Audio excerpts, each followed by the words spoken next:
Hello everyone, আসসালামু আলাইকুম। সবাই কেমন আছেন? কী অবস্থা? আলহামদুলিল্লাহ সবাই অনেক ভালো আছেন আশা করি। আলহামদুলিল্লাহ আমি অনেক ভালো আছি।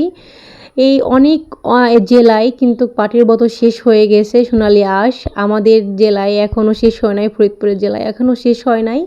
এই চলে আসলাম, আমার মেয়ে পাট বাছতে আসছে, আমিও বাছতে আসছি। আমাদের কিছু পাট উঠছিল, আমার চাচিরা গাতা দিছে। যে গাতাটা বুঝেন, মানে সে যদি আমাকে 100টি এড়াই দেয়, আমি তাকে 100টি পাট বাছি দিব।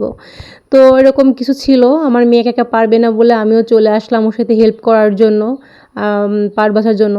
একটা জিনিস কি, যে কৃষকের কিন্তু মূল সম্পদই এই সোনালী আঁশ, ধান, হ্যাঁ এইগুলা।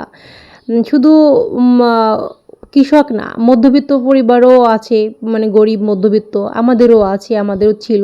যার কারণে আমরা, আমাদের চাচি আমাদের গাতা দিছে, আমরা এখন তাদেরটা শোধ করার জন্য আসছি। আর এটা তো কৃষকের মানে সম্পদ, হ্যাঁ, বাংলাদেশের একটা সম্পদ সোনালী আঁশ। আমার প্রিয় মানুষের এই পাটের গন্ধটা বলে এত ভালো লাগে, আমি শুধু হাসির কথা শুনে আমার ভালো লাগে এইসব কাজ করতে। আর আমার খুবই খুবই ভালো লাগে। আপনাদের কেমন লাগে জানায়েন কমেন্টে।